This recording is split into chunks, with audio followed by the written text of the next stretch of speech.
It was an afternoon in autumn, the kind of London afternoon when the gas lamps are lit early and the leaves blow yellow and brown along the pavements of Baker Street.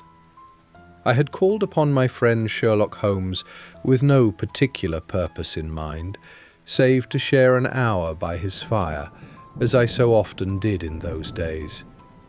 But when I climbed the 17 steps to our old sitting-room and pushed open the door, I found him in deep conversation with a stranger. The visitor was a very stout, florid-faced, elderly gentleman, with fiery red hair, so vivid, so blazing, that it seemed to glow in the firelight, like a small flame all of its own. With an apology for my intrusion, I was about to withdraw, when Holmes pulled me abruptly into the room and closed the door behind me. "You could not possibly have come at a better time, my dear Watson," he said cordially. "I was afraid that you were engaged." "So I am, very much so." "Then I can wait in the next room." "Not at all. This gentleman, Mr. Wilson, has been my partner and helper in many of my most successful cases, and I have no doubt that he will be of the utmost use to me in yours also. I know, my dear Watson, that you share my love of all that is bizarre and outside the conventions and humdrum routine of everyday life. You have shown your relish for it by the enthusiasm which has prompted you to chronicle so many of my own little adventures. Your cases have indeed been of the greatest interest to me, I observed. You will remember that I remarked the other day that for strange effects and extraordinary combinations we must go to life itself, which is always far more daring than any effort of the imagination. A proposition which I took the liberty of doubting. You did, Doctor, but nonetheless you must come round to my view, for otherwise I shall keep on piling fact upon fact on you until your reason breaks down under them. Now, Mr. Jabez Wilson here has been good enough to call upon me this morning and to begin a narrative which promises to be one of the most singular which I have listened to for some time." He paused. "You have heard me remark that the strangest and most unique things are very often connected not with the larger, but with the smaller crimes, and occasionally, indeed, where there is room for doubt whether any positive crime has been committed. As far as I have heard, it is impossible for me to say whether the present case is an instance of crime or not, but the course of events is certainly among the most singular that I have ever listened to. Perhaps, Mr. Wilson, you would have the great kindness to recommence your narrative. I ask you not merely because my friend Dr. Watson has not heard the opening part, but also because the peculiar nature of the story makes me anxious to have every possible detail from your lips." Mr. Jabez Wilson puffed out his chest with an appearance of some little pride, and pulled a dirty and wrinkled newspaper from the inside pocket of his greatcoat. As he glanced down the advertisement column, with his head thrust forward and the paper flattened out upon his knee, I took a good look at the man, and endeavoured, after the fashion of my companion, to read the indications which might be presented by his dress or appearance. I did not gain very much, however, by my inspection. Our visitor bore every mark of being an average, commonplace British tradesman, obese, pompous, and slow. He wore rather baggy grey shepherd's check trousers, a not over-clean black frock coat unbuttoned in the front, and a drab waistcoat with a heavy, brassy Albert chain, and a square, pierced bit of metal dangling down as an ornament, a frayed top hat, and a faded brown overcoat with a wrinkled velvet collar lay upon a chair beside him. Altogether, look as I would, there was nothing remarkable about the man, save his blazing red head, and the expression of extreme chagrin and discontent upon his features. Sherlock Holmes's quick eye took in my occupation, and he shook his head with a smile as he noticed my questioning glances. Beyond the obvious facts that he has at some time done manual labour, that he takes snuff, that he is a Freemason, that he has been in China, and that he has done a considerable amount of writing lately, I can deduce nothing else. Mr. Jabez Wilson started up in his chair with his forefinger upon the paper, but his eyes upon my companion. "How, in the name of good fortune, did you know all that, Mr. Holmes?" he asked. "How did you know, for example, that I did manual labour? It's as true as gospel, for I began as a ship's carpenter." "Your hands, my dear sir. Your right hand is quite a size larger than your left. You have worked with it, and the muscles are more developed." "Well, the snuff, then, and the Freemasonry?" "I won't insult your intelligence by telling you how I read that, especially as, rather against the strict rules of your order, you use an arc and compass breastpin." "Ah, of course, I forgot that. But the writing? What else can be indicated by that right cuff so very shiny for 5 inches, and the left one with the smooth patch near the elbow where you rest it upon the desk?" "Well, but China?" "The fish that you have tattooed immediately above your right wrist could only have been done in China. I have made a small study of tattoo marks, and have even contributed to the literature of the subject. That trick of staining the fish's scales of a delicate pink is quite peculiar to China. When, in addition, I see a Chinese coin hanging from your watch chain, the matter becomes even more simple." Mr. Jabez Wilson laughed heavily. "Well, I never," said he. "I thought at first that you had done something clever, but I see that there was nothing in it after all." "I begin to think, Watson," said Holmes, "that I make a mistake in explaining. Omne ignotum pro magnifico, you know, and my poor little reputation, such as it is, will suffer shipwreck if I am so candid." He turned to the visitor. "Can you not find the advertisement, Mr. Wilson?" "Yes, I have got it now," he answered, with his thick red finger planted halfway down the column. "Here it is. This is what began it all. You just read it for yourself, sir." I took the paper from him and read as follows. "To the Red-Headed League. On account of the bequest of the late Ezekiah Hopkins of Lebanon, Pennsylvania, USA, there is now another vacancy open which entitles a member of the League to a salary of £4 a week for purely nominal services.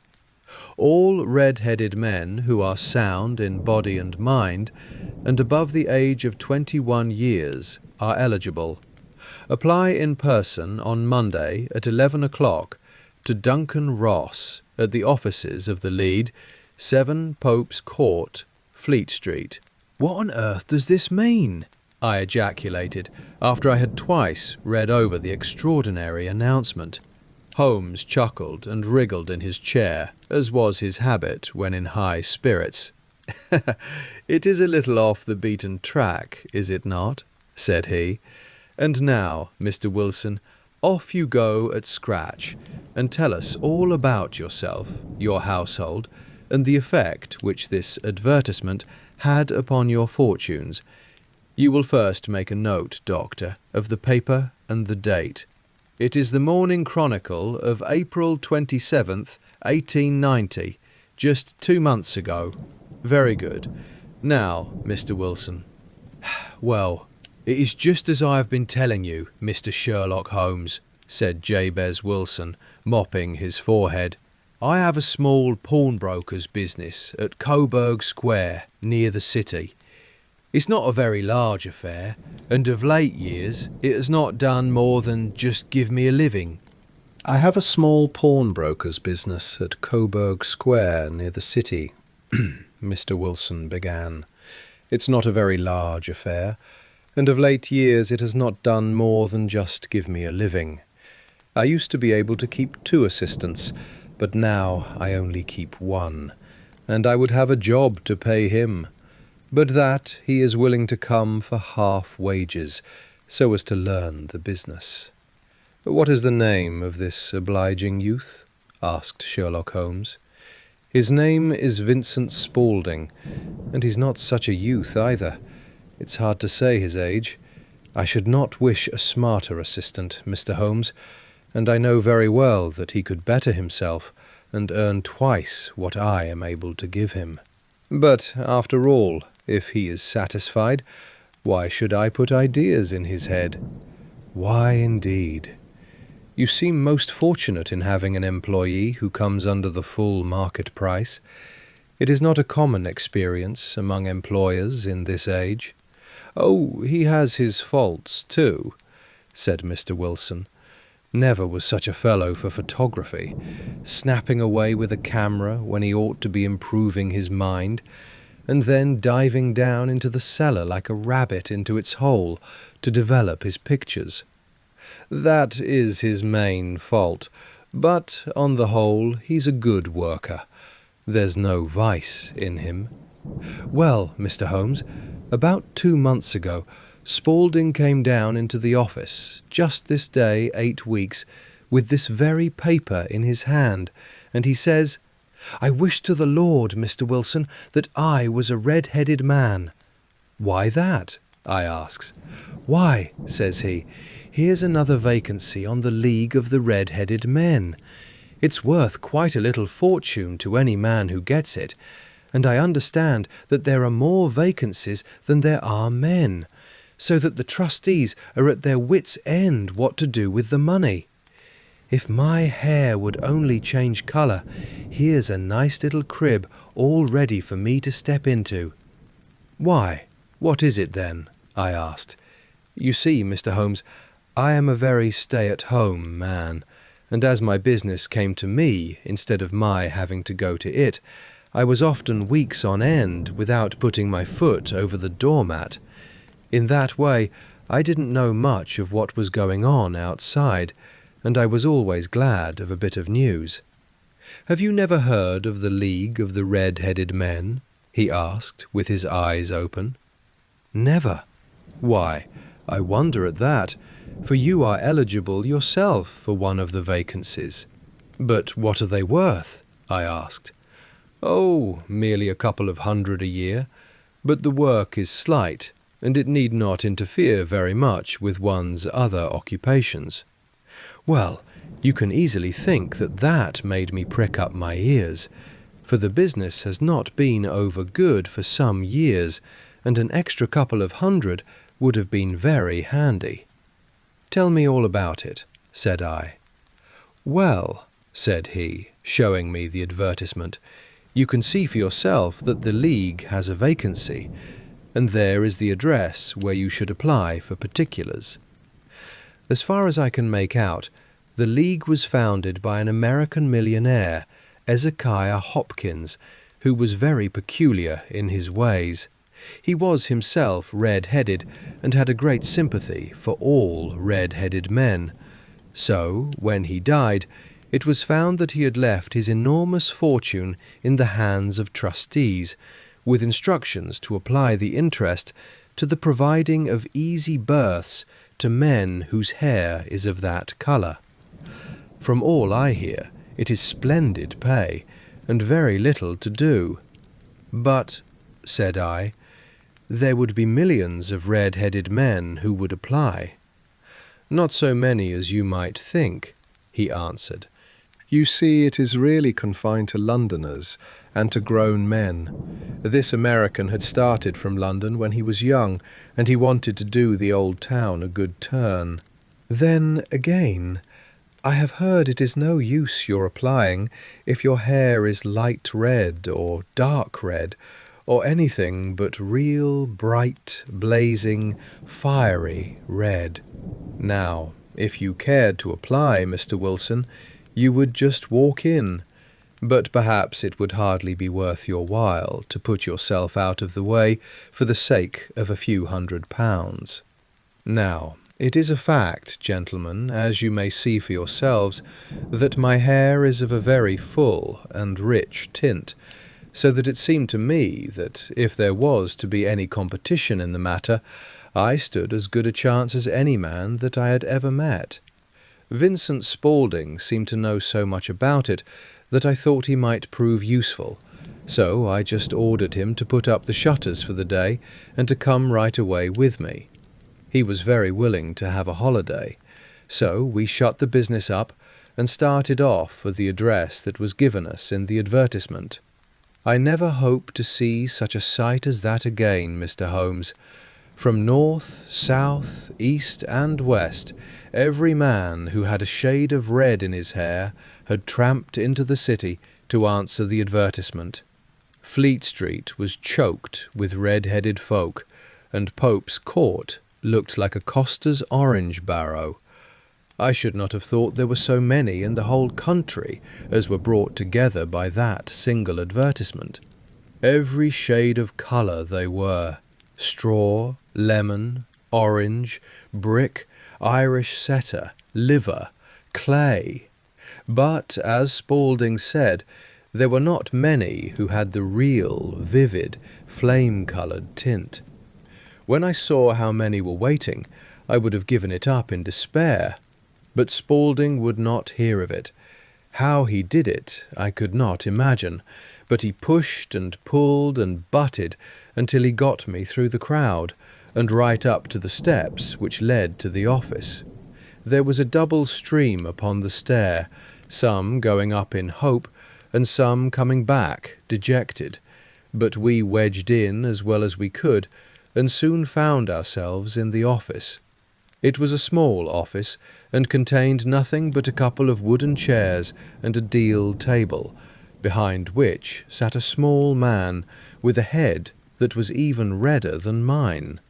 He said a few words to each candidate as he came up, and then he always managed to find some fault in them which would disqualify them.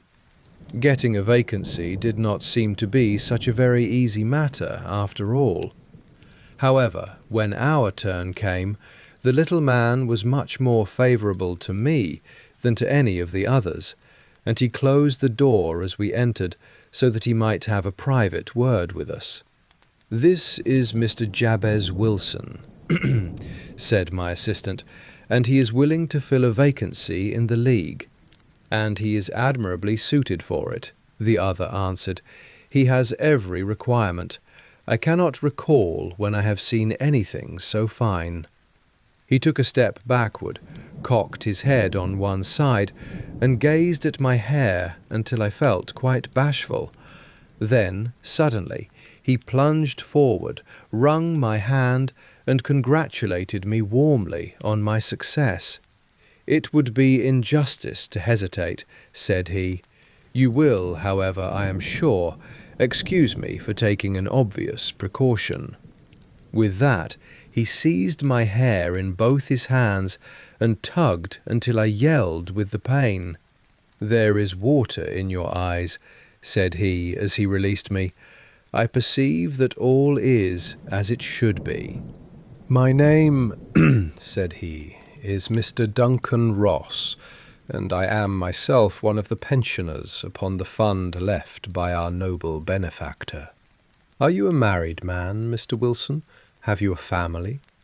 I answered that I had not. His face fell immediately. "Dear me," he said gravely, "that is very serious indeed. I am sorry to hear you say that. The fund was, of course, for the propagation and spread of the redheads, as well as for their maintenance. It is exceedingly unfortunate that you should be a bachelor." My face lengthened at this, Mr. Holmes, for I thought that I was not to have the vacancy after all, but after thinking it over for a few minutes, he said that it would be all right. "In the case of another," said he, "the objection might be fatal, but we must stretch a point in favour of a man with such a head of hair as yours. When shall you be able to enter upon your new duties?" "Well, it is a little awkward, for I have a business already," said I. "Oh, never mind about that, Mr. Wilson," said Vincent Spaulding. "I shall be able to look after that for you." "What would be the hours?" I asked. 10 to 2. Now, a pawnbroker's business is mostly done of an evening, Mr. Holmes, especially Thursday and Friday evening, which is just before payday, so it would suit me very well to earn a little in the mornings. Besides, I knew that my assistant was a good man, and that he would see to anything that turned up. "That would suit me very well," said I. "And the pay?" "Is £4 a week." "And the work?" "Is purely nominal." "What do you call purely nominal?" "Well, you have to be in the office, or at least in the building, the whole time. If you leave, you forfeit your whole position forever. The will is very clear upon that point." "You don't comply with the conditions if you budge from the office during that time?"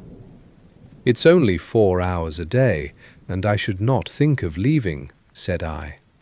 "No excuse will avail," said Mr. Duncan Ross. "Neither sickness, nor business, nor anything else. There you must stay, or you lose your billet." "And the work?" "Is to copy out the Encyclopaedia Britannica. There is the first volume of it in that press. You must find your own ink, pens, and blotting paper, but we provide this table and chair. Will you be ready tomorrow?" "Certainly," I answered.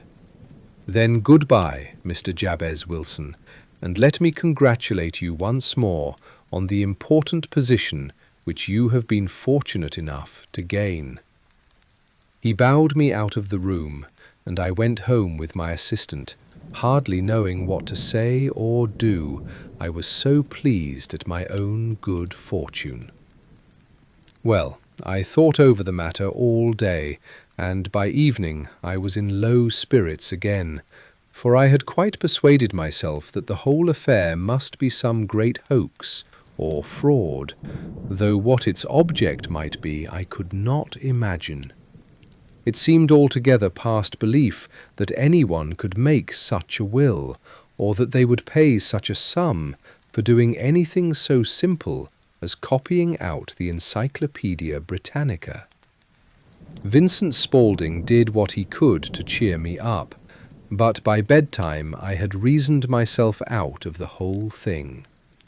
However, in the morning I determined to have a look at it anyhow.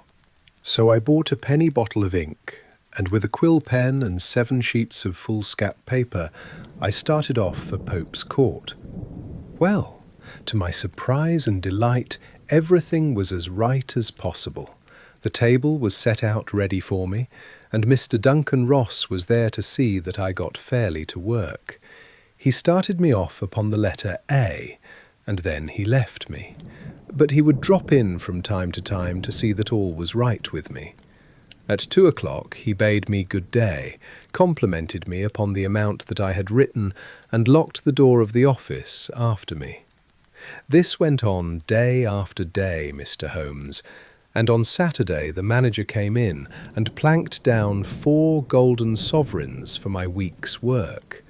It was the same next week, and the same the week after. Every morning I was there at 10, and every afternoon I left at 2. By degrees, Mr. Duncan Ross took to coming in only once of a morning, and then, after a time, he did not come in at all. Still, of course, I never dared to leave the room for an instant, for I was not sure when he might come. It was such good pay, and it suited me so well, that I would not risk the loss of it. 8 weeks passed away like this, and I had written about abbots, and archery, and armour, and architecture, and Attica, and hoped with diligence that I might get on to the bees before very long. It cost me something in foolscap, and I had pretty nearly filled a shelf with my writings, and then suddenly the whole business came to an end. To an end? Yes, sir, and no later than this morning. I went to my work as usual at 10 o'clock, but the door was shut and locked, with a little square of cardboard hammered onto the middle of the panel with a tack. Here it is, and you can read for yourself. He held up a piece of white cardboard, about the size of a sheet of notepaper. It read in this fashion: "The Red-Headed League is dissolved. October 9th, 1890. Sherlock Holmes and I surveyed this curt announcement and the rueful face behind it until the comical side of the affair so completely overtopped every other consideration that we both burst out into a roar of laughter. "I cannot see that there is anything very funny," cried our client, flushing up to the roots of his flaming head. "If you can do nothing better than laugh at me, I can go elsewhere." "No, no," cried Holmes, shoving him back into the chair from which he had half risen.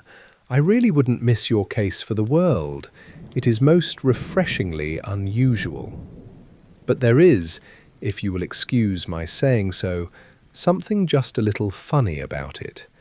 Pray, what steps did you take when you found the card upon the door?" "I was staggered, sir. I did not know what to do. Then I called at the offices round, but none of them seemed to know anything about it.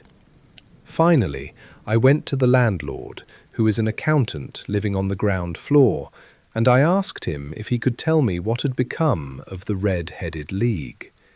He said that he had never heard of any such body. Then I asked him who Mr. Duncan Ross was. He answered that the name was new to him. "Well," said I, "the gentleman at number 4. "What, the red-headed man?" "Yes." "Oh," said he, "his name was William Morris. He was a solicitor, and was using my room as a temporary convenience until his new premises were ready." "We have heard nothing of him since," said Mr. Jabez Wilson. "As to William Morris, or Duncan Ross, I am at my wit's end. I have lost £4 a week, so has my partner Spaulding. Beyond giving me a clue or two, you have done nothing for me, Mr. Holmes, and I should be greatly obliged if you would tell me how it is, and what I can do to recover my money." "On the contrary," answered Holmes, "you are richer by some £30, to say nothing of the minute knowledge which you have gained on every subject which comes under the letter A. You have lost nothing by them." "No, sir, but I want to find out about them, and who they are, and what their object was in playing this prank, if it was a prank, upon me. It was a pretty expensive joke for them, for it cost them £32. We shall endeavour to clear up these points for you. And first, 1 or 2 questions, Mr. Wilson. This assistant of yours who first called your attention to the advertisement, how long had he been with you?" "About a month, then." "How did he come?" "In answer to an advertisement." "Was he the only applicant?" "No, I had a dozen." "Why did you pick him?" "Because he was handy, and would come cheap." "At half wages, in fact?" "Yes."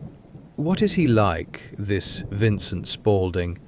"Small, stout-built, very quick in his ways, no hair on his face, though he's not short of 30, has a white splash of acid upon his forehead." Holmes sat up in his chair in considerable excitement. "I thought as much," said he. "Have you ever observed that his ears are pierced for earrings?" "Yes, sir. He told me that a gypsy had done it for him when he was a lad." Said Holmes, sinking back in deep thought. "He is still with you?" "Oh, yes, sir. I have only just left him." "And has your business been attended to in your absence?" "Nothing to complain of, sir. There's never very much to do of a morning." "That will do, Mr. Wilson. I shall be happy to give you an opinion upon the subject in the course of a day or two. Today is Saturday, and I hope that by Monday we may come to a conclusion." "Well, Watson," said Holmes when our visitor had left us, "what do you make of it all?" "I make nothing of it," I answered frankly. "It is a most mysterious business. "As a rule," said Holmes, "the more bizarre a thing is, the less mysterious it proves to be. It is your commonplace, featureless crimes which are really puzzling, just as a commonplace face is the most difficult to identify. But I must be prompt over this matter."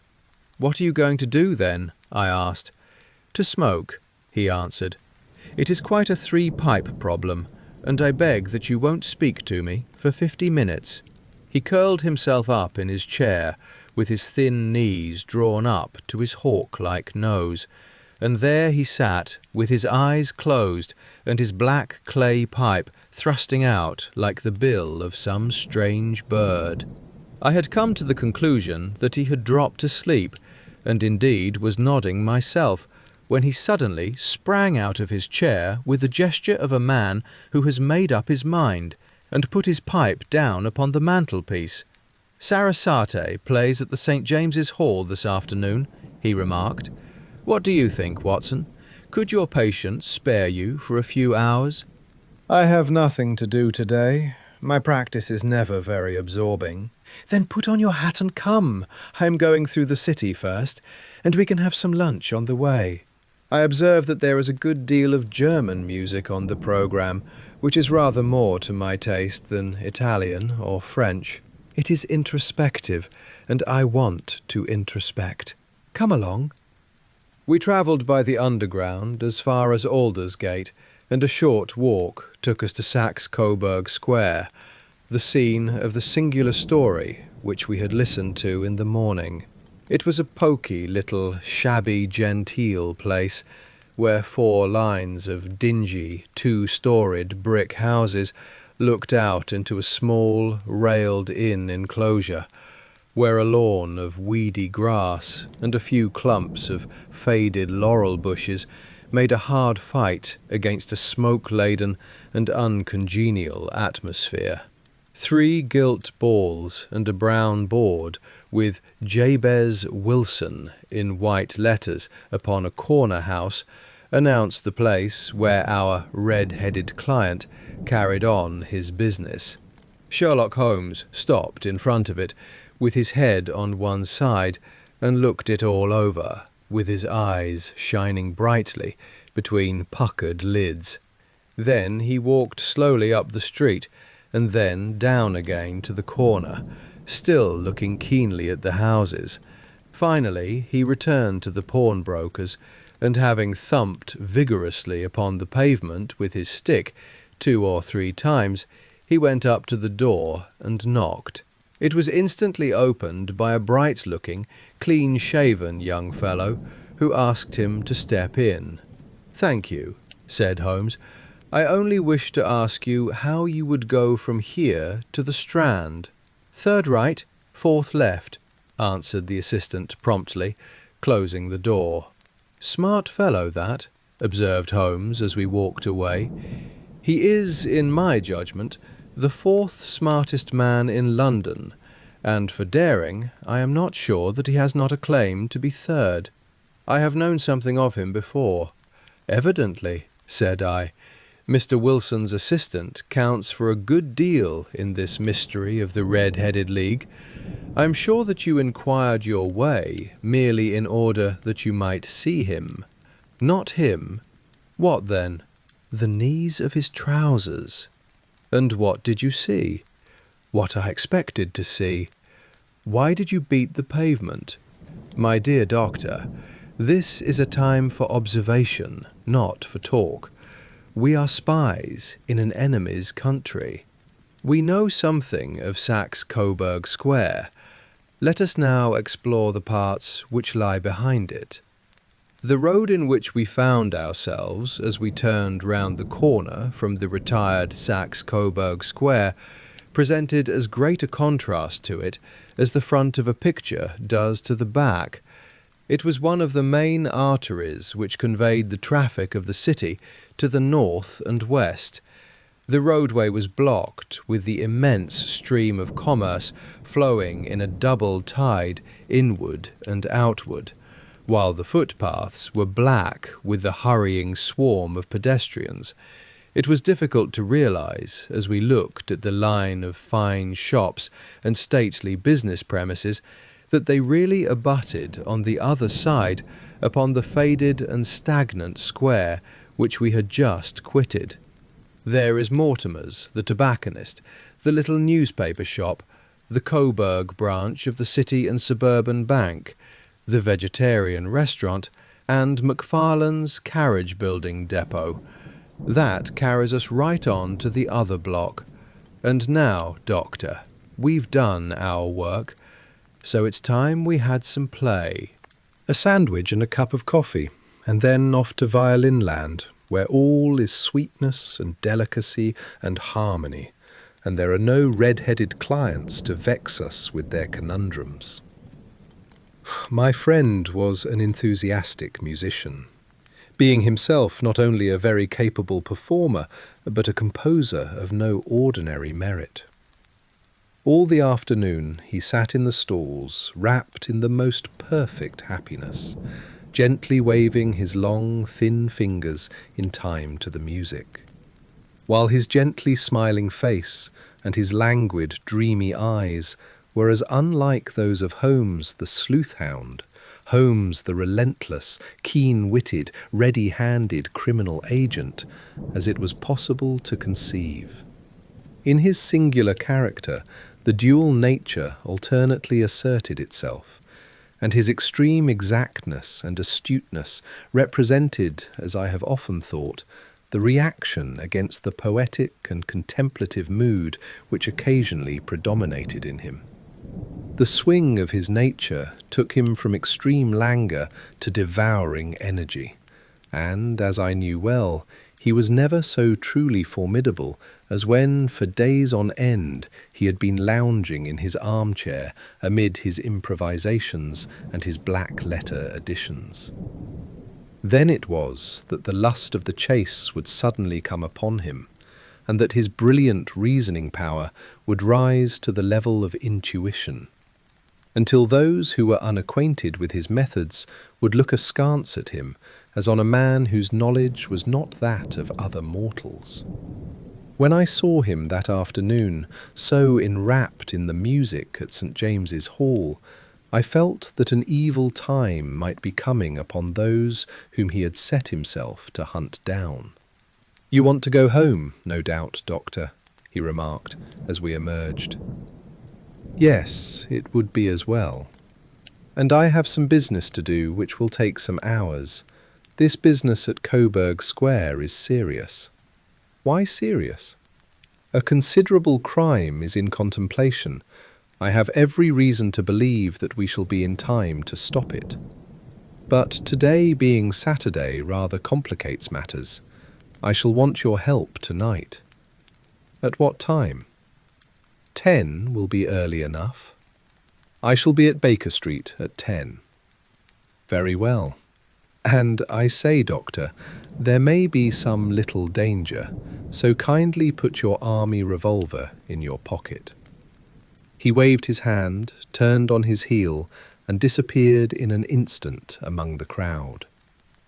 I trust that I am not more dense than my neighbours, but I was always oppressed with a sense of my own stupidity in my dealings with Sherlock Holmes. Here I had heard what he had heard, I had seen what he had seen, and yet from his words it was evident that he saw clearly not only what had happened, but what was about to happen, while to me the whole business was still confused and grotesque. As I drove home to my house in Kensington, I thought over it all. From the extraordinary story of the red-headed copier of the encyclopaedia down to the visit to Saxe-Coburg Square and the ominous words with which he had parted from me. What was this nocturnal expedition, and why should I go armed? Where were we going, and what were we to do? I had the hint from Holmes that this smooth-faced pawnbroker's assistant was a formidable man, a man who might play a deep game. I tried to puzzle it out, but gave it up in despair, and set the matter aside until night should bring an explanation. It was 9:15 when I started from home and made my way across the park, and so through Oxford Street to Baker Street. 2 hansoms were standing at the door, and as I entered the passage I heard the sound of voices from above. On entering his room, I found Holmes in animated conversation with 2 men, one of whom I recognized as Peter Jones, the official police agent, while the other was a long, thin, sad-faced man with a very shiny hat and oppressively respectable frock coat. "Ha! Our party is complete," said Holmes, buttoning up his pea-jacket and taking his heavy hunting crop from the rack. "Watson, I think you know Mr. Jones of Scotland Yard. Let me introduce you to Mr. Merryweather, who is to be our companion in tonight's adventure." "We're hunting in couples again, Doctor, you see," said Jones in his consequential way. "Our friend here is a wonderful man for starting a chase. All he wants is an old dog to help him to do the running down." "I hope a wild goose may not prove to be the end of our chase," observed Mr. Merryweather gloomily. "You may place considerable confidence in Mr. Holmes, sir," said the police agent loftily. "He has his own little methods, which are, if he won't mind my saying so, just a little too theoretical and fantastic. But he has the makings of a detective in him." "Oh, if you say so, Mr. Jones, it is all right," said the stranger with deference.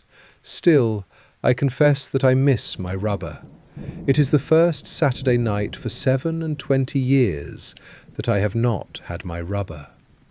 "I think you will find," said Sherlock Holmes, "that you will play for a higher stake tonight than you have ever done yet, and that the play will be more exciting. For you, Mr. Merryweather, the stake will be some £30,000, and for you, Jones, it will be the man upon whom you wish to lay your hands."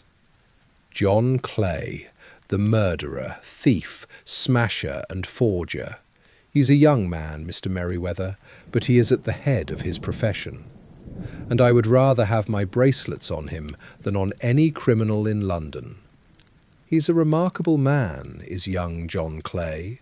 His grandfather was a royal duke, and he himself has been to Eton and Oxford. His brain is as cunning as his fingers, and though we meet signs of him at every turn, we never know where to find the man himself. He'll crack a crib in Scotland one week and be raising money to build an orphanage in Cornwall the next. I've been on his track for years and have never set eyes on him yet. I hope that I may have the pleasure of introducing you tonight. I've had 1 or 2 little turns also with Mr. John Clay, and I agree with you that he is at the head of his profession. It is past 10, however, and quite time that we started. If you 2 will take the first hansom, Watson and I will follow in the second." Sherlock Holmes was not very communicative during the long drive, and lay back in the cab, humming the tunes which he had heard in the afternoon. We rattled through an endless labyrinth of gas-lit streets until we emerged into Farrington Street. "We are close there now," my friend remarked. "This fellow Merryweather is a bank director, and personally interested in the matter. I thought it as well to have Jones with us also. He is not a bad fellow, though an absolute imbecile in his profession. He has one positive virtue. He is as brave as a bulldog and as tenacious as a lobster if he gets his claws upon anyone. Here we are, and they are waiting for us." We had reached the same crowded thoroughfare in which we had found ourselves in the morning. Our cabs were dismissed, and following the guidance of Mr. Merryweather, we passed down a narrow passage. Mr. Merryweather stopped to light a lantern, and then conducted us down a dark, earth-smelling passage, and so, after opening a third door, into a huge vault or cellar, which was piled all round with crates and massive boxes. "You are not very vulnerable from above," Holmes remarked, as he held up the lantern and gazed about him. "Nor from below," said Mr. Merryweather, striking his stick upon the flags which lined the floor. "Why, dear me, it sounds quite hollow," he remarked, looking up in surprise. "I must really ask you to be a little more quiet," said Holmes severely. "You have already imperilled the whole success of our expedition. Might I beg that you would have the goodness to sit down upon one of those boxes and not to interfere?"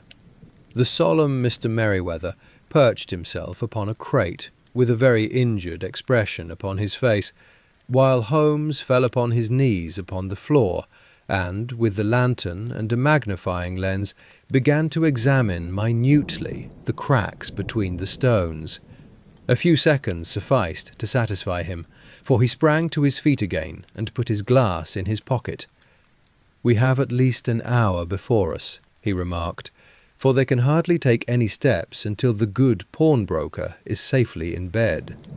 Then they will not lose a minute, for the sooner they do their work, the longer time they will have for their escape. We are at present, Doctor, as you have no doubt divined, in the cellar of the city branch of one of the principal London banks. Mr. Merryweather is the chairman of directors, and he will explain to you that there are reasons why the more daring criminals of London should take a considerable interest in this cellar at present." "It is our French gold," whispered the director. "We have had several warnings that an attempt might be made upon it."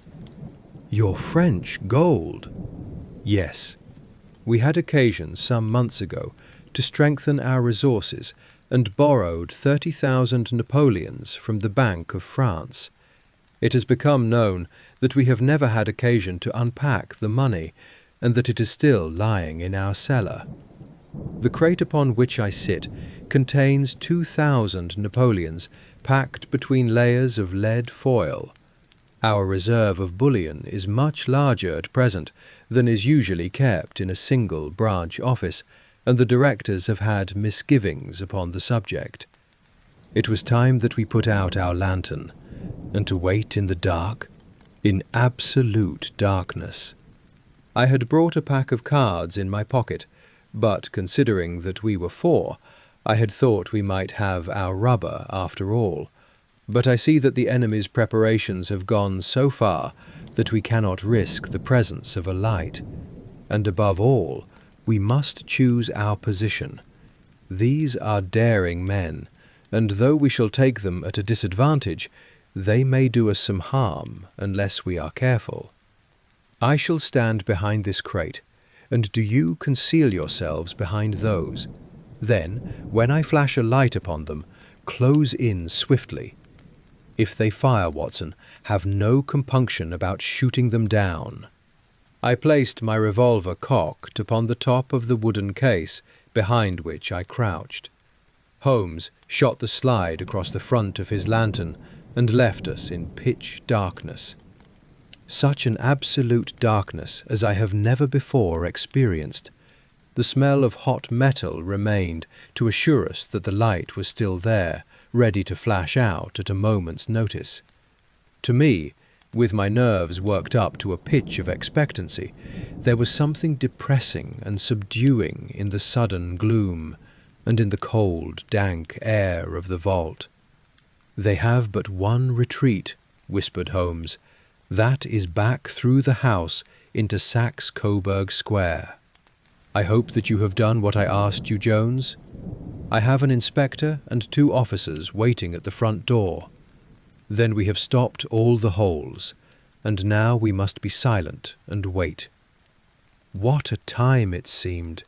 From comparing notes afterwards, it was but an hour and a quarter, yet it appeared to me that the night must have almost gone. Suddenly my eyes caught the glint of a light. At first it was but a lurid spark upon the stone pavement.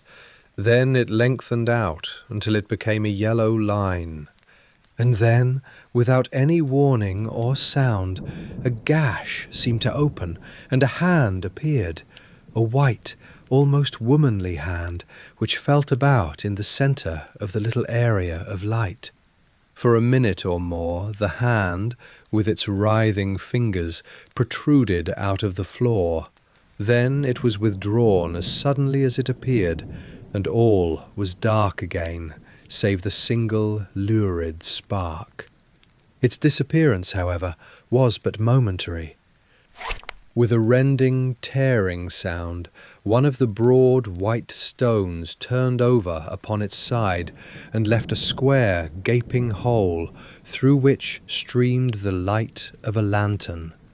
Over the edge there peeped a clean-cut, boyish face, which looked keenly about it, and then, with a hand on either side of the aperture, drew itself shoulder-high and waist-high, until one knee rested upon the edge. In another instant he stood at the side of the hole, and was hauling after him a companion, lithe and small like himself, with a pale face and a shock of very red hair. "It's all clear," he whispered. "Have you the chisel and the bags? Great Scott! Jump, Archie, jump, and I'll swing for it." Sherlock Holmes had sprung out and seized the intruder by the collar. The other dived down the hole, and I heard the sound of rending cloth as Jones clutched at his skirts. The light flashed upon the barrel of a revolver, but Holmes' hunting crop came down on the man's wrist, and the pistol clinked upon the stone floor. "It's no use, John Clay," said Holmes blandly. "You have no chance at all." "So I see," the other answered, with the utmost coolness. "I fancy that my pal is all right, though I see you have got his coat-tails." "There are 3 men waiting for him at the door," said Holmes. "Oh, indeed. You seem to have done the thing very completely. I must compliment you." "And I you," Holmes answered. "Your red-headed idea was very new and effective." "Well, Watson," he said as we took our cab back to Baker Street, "it was perfectly obvious from the first that the only possible object of this rather fantastic business of the advertisement and the copying of the encyclopaedia must be to get this not over-bright pawnbroker out of the way for a number of hours every day. The fact that the assistant was willing to work for half wages showed me that he had some strong motive for securing the situation. When I heard that the assistant was fond of photography and was forever vanishing into the cellar, I had the final clue. He was doing something in the cellar, something which took many hours a day for months on end. What could it be? Nothing, save that he was running a tunnel to some other building. When we visited the place, I surprised you by beating upon the pavement with my stick. I was ascertaining whether the cellar stretched out in front or behind. It's not in front. Then I rang the bell, and the assistant answered it. The knees of his trousers were worn, creased, and stained. They spoke of those hours of burrowing.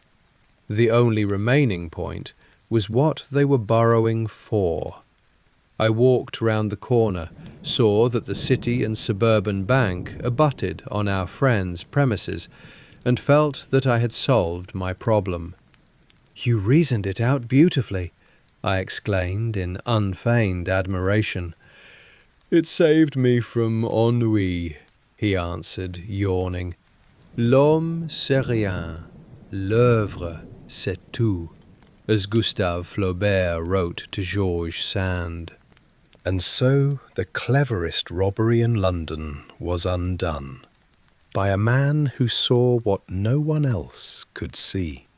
If this tale brought you peace tonight, subscribe to Foggy London Nights for a new Sherlock Holmes mystery every week.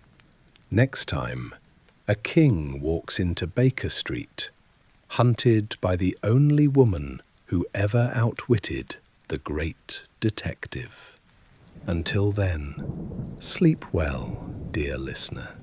The fog will be waiting.